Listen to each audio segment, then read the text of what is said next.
Nous retrouvons Jérôme Totten de Data 4. Nous allons évoquer maintenant un sujet extrêmement important qui est l'efficacité et l'efficience du data center d'une manière générale. Donc, Jérôme, est-ce que vous pouvez nous expliquer, d'abord évoquer ce qu'est l'efficience dans les processus de Data 4? Alors en effet, l'efficacité au sens large du terme dans notre activité est très important. Chez nous, l'efficacité repose sur 4 piliers majeurs. Tout d'abord, les processus.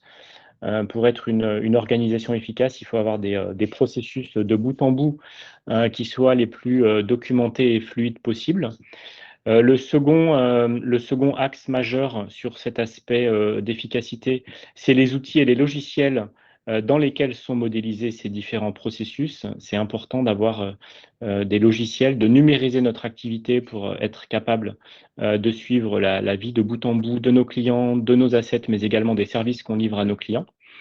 Le troisième axe important en termes d'efficacité, qui est très à la mode en plus en ce moment, c'est d'utiliser au maximum les données qui sont générées par les différents logiciels que je viens d'évoquer, et on en parlera un petit peu plus précisément tout à l'heure. Et le quatrième axe, c'est toujours être à la pointe de la technologie disponible, voire même de travailler conjointement avec nos partenaires historiques sur des technologies pour être encore plus efficaces dans le futur. Merci Jérôme. On va rentrer un petit peu dans les détails quand même, hein, parce que là, vous nous avez mis l'eau à la bouche. C'est important parce que dans le cadre de la journée du data center, l'efficacité est un des points essentiels que nous évoquons et sur lesquels les data centers travaillent. Alors, on a commencé par évoquer les processus. Est-ce que vous pouvez rentrer un peu plus dans le détail?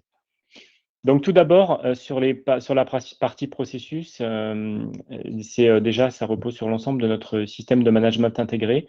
Donc l'ensemble de nos certifications ou accréditations, que ce soit les ISO, que ce soit PCI DSS ou PCI DSS, pardon, ou l'ensemble des différentes certifications repose sur notre modèle interne de l'IMS, qui est le même à travers l'ensemble des pays. C'est très important d'avoir ce process homogène à travers les différents pays pour vraiment avoir un socle commun entre les différents pays. Et sur ce socle de certification, on rajoute deux process importants. Le premier, c'est la gestion de vie de nos assets. Donc, on est dans un métier très immobilier, très physique. L'ensemble de nos data centers sont très concrets, que ce soit la coque ou même tous les équipements qui sont à l'intérieur. Et c'est important que dès la création, dès le design et dès la construction du bâtiment, du data center, on puisse suivre l'ensemble des assets pour ensuite mieux les suivre et les répertorier pendant toute la durée de vie du data center, qu'on appelle plus la durée de vie opérationnelle, et pour savoir exactement à tout moment quels sont les assets, quand ils ont été installés, d'avoir une traçabilité très importante. Ça, c'est le premier point. Et le deuxième point, c'est d'être capable de suivre la vie de nos clients et la vie des services qu'on livre à nos clients qui s'appuient sur le socle d'assets qui sont numérisés pour être capable d'avoir un historique très important de ces données clients, enfin des données des services de nos clients. On n'accède bien sûr pas aux données de nos clients, mais les services de nos clients qu'on leur livre pour avoir une traçabilité très importante et être capable d'offrir un service de qualité à nos clients. Alors, Jérôme, le moment est venu maintenant, justement, puisqu'on a identifié les processus et on va travailler dessus, et vous travaillez dessus avec vos clients. C'est là où entrent en jeu les outils et les systèmes, qui a été un long processus chez vous parce que vous allez très très loin dans les réponses que vous apportez à vos clients. Tout à fait. Ce qui est important pour nous, c'est de donner un maximum de visibilité sur les opérations de nos data centers à nos clients. Nos clients délèguent une partie, la gestion bâtimentaire du data center, mais ils souhaitent quand même être informés régulièrement de ce qui se passe à l'intérieur. C'est très important. Et c'est pour ça qu'on a lancé un programme de digitalisation de notre activité il y a plusieurs années maintenant, pour permettre à nos clients de voir ce qui se passe en termes de gestion d'incidents, de gestion de changement, de gestion d'assets, ou même de gestion des services, des demandes de services. Donc, on a un outil interne qu'on a interconnecté à notre portail client pour permettre à nos clients de voir certaines informations en temps réel dans le portail client. Et c'est très important d'avoir du coup des process que j'expliquais juste avant qui soient homogènes pour que nos clients sachent exactement ce qui se passe grâce au système d'information, grâce au logiciel qu'on a dans lequel on a entré les informations pour que les clients puissent connaître ce qui se passe et savoir ce qui se passe en temps réel, même s'ils sont peut-être à 50 km, 100 km, voire quelques dizaines de milliers de kilomètres de nos data centers. C'est très important. En particulier, j'imagine qu'ils doivent pouvoir suivre leur PIE, le WUE, enfin tous ces éléments qui aujourd'hui rentrent dans la qualification de vos data centers. Tout à fait. Que ce soit des informations opérationnelles ou des informations environnementales, c'est important pour les clients d'avoir ces informations en temps réel ou pseudo-temps réel pour être capable de réagir rapidement pour certains indicateurs ou d'être capable de valoriser les informations, les indicateurs qu'on leur donne pour, par exemple, les mettre dans leur rapport RSE ou bien leur permettre d'optimiser certains indicateurs qu'on leur donne en temps réel.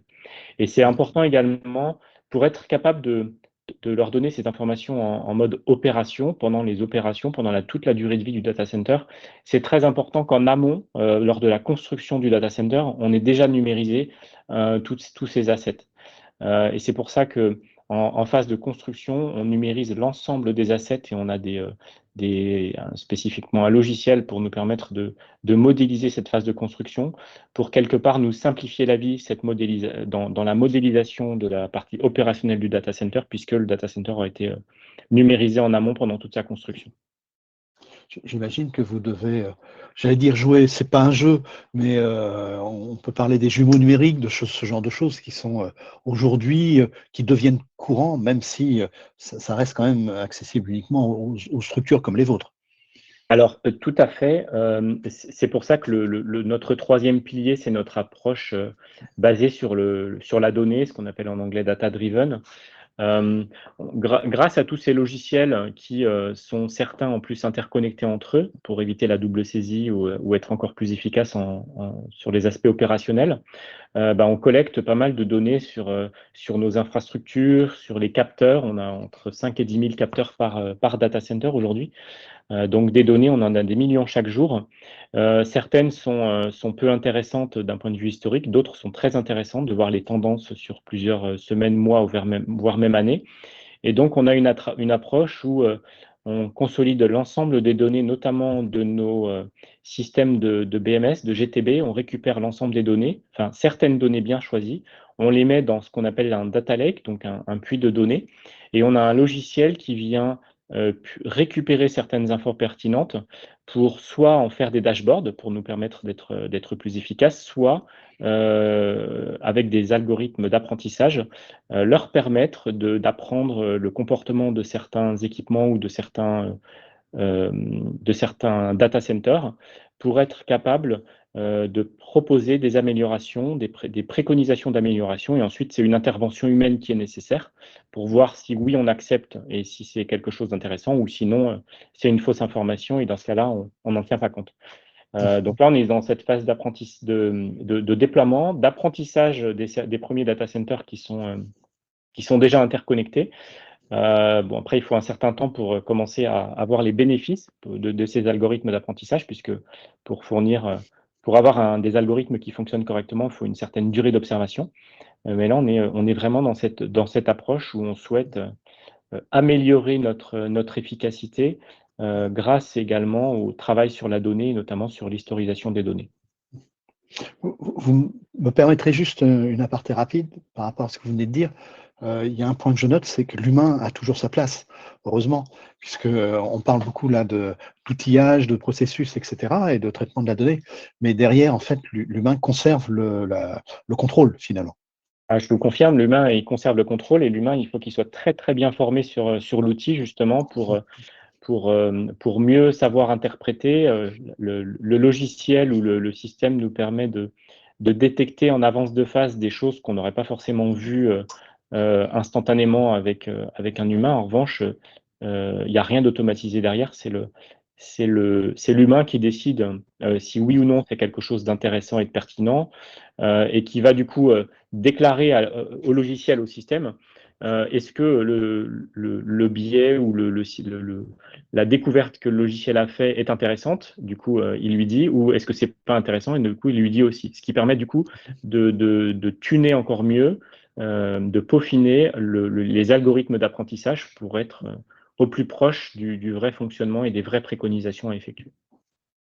Alors, tout cela vous donne des résultats en termes de données qui vont avoir un impact sur les technologies, j'imagine, et vous devez y travailler également avec votre écosystème, vos partenaires, vos fournisseurs. Tout à fait. Alors, on le fait déjà, on n'a pas attendu ces logiciels ou ce data lake où c'est mieux utiliser les données, mais on le faisait déjà. Mais c'est vrai qu'il y a des choses qu'on voit encore plus, qu'on ne voyait pas forcément dans le passé grâce à l'utilisation de ces données. Et c'est pour ça qu'on a entamé une démarche en mode partenariat avec les quelques fournisseurs clés que nous avons aujourd'hui au niveau du groupe pour faire du développement, du co-développement, pour développer conjointement des nouvelles solutions sur nos campus existants, mais également et surtout sur les nouveaux campus de demain. Merci Jérôme pour tous ces éléments qui sont importants et qui rappellent que certes le data center est un outil technologique, mais c'est aussi un outil au service de l'humain. Juste une petite chose quand même en synthèse pour terminer. Tout cela est mis en place pour aller dans le sens de l'efficacité. Donc, quels sont les résultats pour vous au niveau en tant que DataCat et peut-être au niveau de vos clients? Qu'est-ce qu'ils y trouvent comme intérêt à avoir un partenaire qui atteint un très haut niveau d'efficacité? Alors, il y a beaucoup d'avantages qui sont palpables pour nos clients, notamment je vais dire, la première information et le premier atout pour eux, c'est l'information en temps réel. C'est très important pour un client qui a plusieurs sites, par exemple, de savoir, avant qu'il y ait un vrai souci, par exemple, de savoir qu'il y a quelque chose qui commence à se passer, sans avoir à attendre d'avoir un vrai souci pour l'informer. Donc, les clients sont très friands de ça. Ils ont souvent plusieurs plateformes, donc c'est bien pour eux de savoir un petit peu à tout moment ce qui se passe pour être capable d'anticiper un plan B si demain il y avait quelque chose à basculer. Donc, je dirais limiter les risques et essayer d'optimiser au maximum le taux de disponibilité de leur plateforme. C'est également, je pense, tranquillisant ou moins anxiogène pour nos clients d'avoir des informations et que le data center ne soit pas une boîte noire. Historiquement, les data centers, c'était un mode très fermé. On avait tendance à vouloir faire des bunkers. Alors, c'est toujours, je vous rassure, des bunkers hein, physiquement. En revanche, donner de l'information ou en tout cas un minimum d'informations à nos clients, je trouve que c'est très important. Et en tout cas, les clients qui sont chez nous sont très intéressés et apprécient vraiment ce côté ouverture de la boîte noire. Et c'est assez récent hein, tout ça, parce qu'il y a quelques années, on ne parlait pas de tous ces sujets, mais aujourd'hui, les clients souhaitent ça. D'autant plus que nos clients très souvent, c'est des profils IT. Dans l'IT, ils ont cette information en temps réel, que ce soit leur fournisseur de cloud, s'ils achètent des machines virtuelles, ou leur fournisseur de plateformes managées qui leur donnent des informations de monitoring, de supervision en temps réel. Donc, il n'y a pas de raison que le data center, sur les couches basses, ne fournisse pas un minimum d'informations en temps réel. Donc, nous, c'est vraiment notre raison d'être depuis plusieurs années, c'est d'être capable de donner ce genre d'informations à nos profils qui ont déjà par ailleurs le même niveau d'information chez d'autres fournisseurs de services managés. Donc ça, et puis peut-être le troisième point, c'est d'être plus efficace pour répondre aux besoins business, puisqu'on est dans un monde où les demandes sont très importantes en termes de numérisation et de digitalisation. Et c'est quand même beaucoup plus pratique pour un client de savoir exactement quelles sont ses capacités commandées et restantes disponibles en termes de capacity planning, sans avoir à nous appeler ou à faire un inventaire pour savoir si il passera à la période des soldes, s'il passera à la période du Black Friday ou d'autres événements qui l'obligent à avoir des capacités importantes. Donc en termes de réponse au business interne chez ses clients, c'est assez appréciable pour se dire bah, il faut que je commande plus de capacité ou bien c'est bon, je passerai le pic sans aucun problème. Et Jérôme, si vous me permettez, il manque un dernier point que vous n'évoquez pas, mais qui est aussi extrêmement important, c'est celui de la durabilité. Vous êtes très engagé là-dessus et pour vos clients qui ont aussi des engagements RSE, là aussi, vous répondez à leurs attentes. Alors, en effet, c'est un très bon point et merci de me le rappeler, Yves. On a développé une solution depuis quelques années connaître l'impact environnemental, donc l'ACV des bâtiments, de l'ensemble des générations de bâtiments que nous avons aujourd'hui dans notre parc, dans l'ensemble des pays. Donc un client peut savoir exactement quel est l'impact environnemental sur plusieurs critères du data center dans lequel il se trouve physiquement, que ce soit DC1, DC2, DC, etc. Et en fonction des différentes générations de data center, c'est pas la même chose. Et en plus de ça, on permet également à nos clients qui sont souvent un peu démunis par rapport à tous ces sujets de RSE qui vont très, très, très, très vite et pour lesquels on a commencé il y a plusieurs années. On les aide à faire un inventaire de leur parc informatique pour être capable de connaître l'impact environnemental de leur parc informatique hébergé chez nous, sur les mêmes critères d'ACV que ceux qu'on a sur nos bâtiments. Et tout ça, on forme nos clients et ils peuvent générer des rapports et puis savoir un petit peu sur quels critères, sur quels indicateurs ils peuvent optimiser l'impact environnemental de leur plateforme informatique. Ça les aide pour mieux optimiser ça. Donc, c'est un logiciel, un outil qu'on appelle Green Dashboard, qui est totalement intégré à notre portail client et qui est accessible à l'ensemble de nos clients, qu'ils soient en France, en Italie, en Espagne, en Pologne ou même au Luxembourg. Et aujourd'hui, on est unique sur le marché, personne d'autre n'a ce genre d'offre, que ce soit en France ou ailleurs, en dehors de nos frontières. Merci Jérôme Totel. Merci Yves.